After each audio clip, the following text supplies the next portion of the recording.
topic we need to cover in regards to products, and that's the topic of related products, upsells, and cross-sells. You've probably noticed this settings group in the products we've been creating.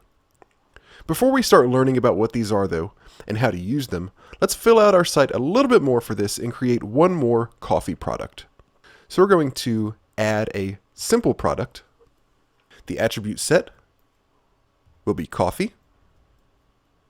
The product name will be Sumatra Select. This is going to be a higher priced sort of premium coffee. This will be $20.99. We'll say we have 500 bags of this.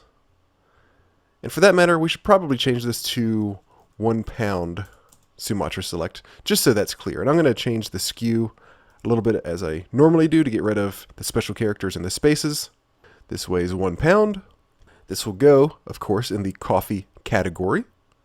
Visibility is fine. All of this is fine. For caffeine, we're going to keep this as regular.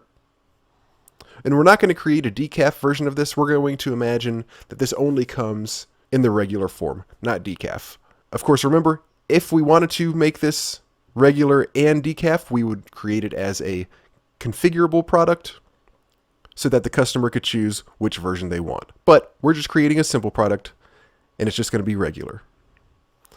For content, I'm going to go back to blindtextgenerator.com, copy some text, and paste that in.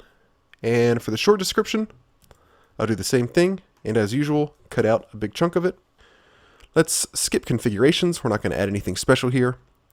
For the images, we'll upload our image. Search engine optimization. I'm just going to put coffee and Sumatra for our meta keywords. I'm going to keep the meta title the same. And one thing that I'll note now is that you don't always have to specify a URL key. I have been doing that so far in the tutorial just to get you familiar with it, but if we leave it blank, it'll automatically generate one based on the product name. So I'll leave that blank just to kind of show that we can. For the meta description, let's shorten this up a bit. And we're going to come back to related products, upsells, and cross-sells. But for now, we're done with this product. So let's save and close. All right, now we're going to talk about related products, upsells, and cross-sells.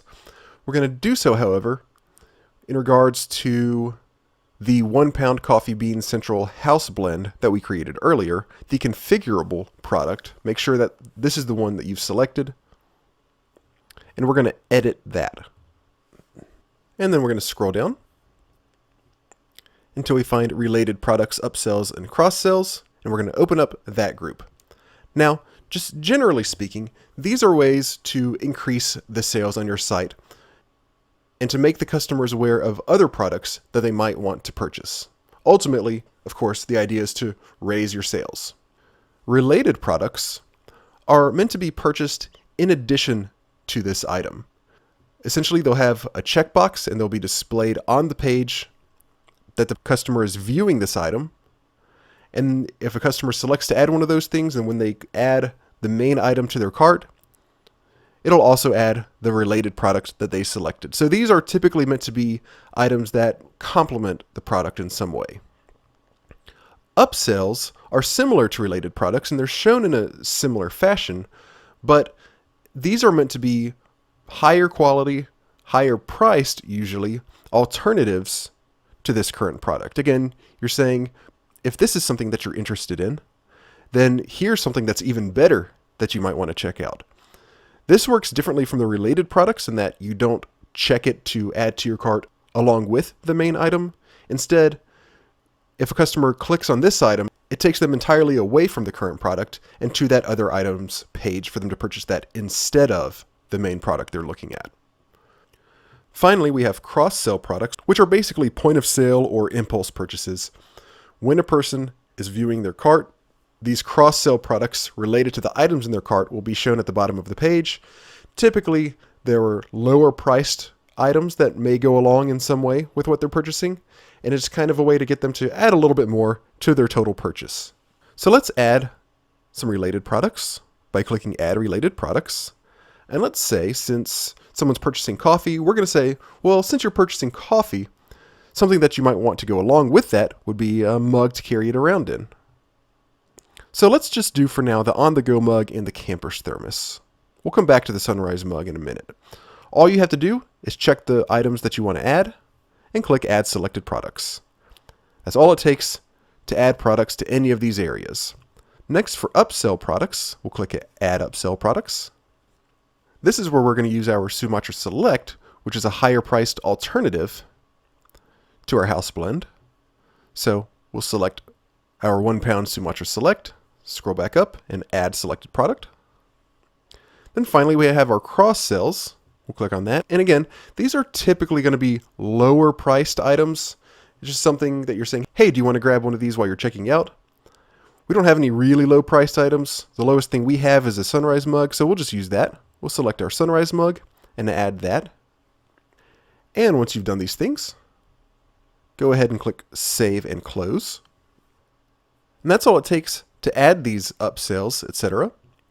Let's take a look very quickly and see what these things look like to the customer. So we'll click on our account name and open our customer view in a new tab. And we'll click on coffee, or we could go to blended if we want to, either way. And here we have our Coffee Bean Central House blend. We'll click on that. And as usual, we have our options for regular or decaf on this one because this is a configurable product. But now if we scroll down, we see a few more things. Here are our related products, basically asking us if we would like to add one of these things to our order. Let's go ahead and select on the go mug. And then down here we have our upsells. We found other products you might like, our 1 pound Sumatra Select specifically. And as I mentioned earlier, if you click on this, it's going to take you away from this page entirely and then to the Sumatra Select page instead. And as I mentioned earlier, if we click on this, it'll take you away from this page entirely to view this other product instead. So it won't be adding this along with the current coffee that we're looking at. It'll be taking us to purchase this instead of the coffee that we're looking at. So just keep that in mind. So we're not going to click on that, but we see that it's there. It's an offer. We are going to add a mug to our purchase. So go ahead and select either or both of these. And then scroll back up, choose a caffeinated option. And then click Add to Cart. Now we have 2 items in our cart. The coffee, along with the related item we selected. Now if we click here, go down to View and Edit Cart. You'll see that we have our coffee and the related product that we chose to add to our purchase. And then we also have the cross-sell. Sort of a last second, hey, here's one more thing that you might want to add to your cart. And if we wanted to, we would just click Add to Cart. And now that would be in our cart as well, as you can probably imagine. And then we would proceed through checkout and go through the checkout process. These are the ways you use related products, upsells, and cross-sells to increase revenue on your store.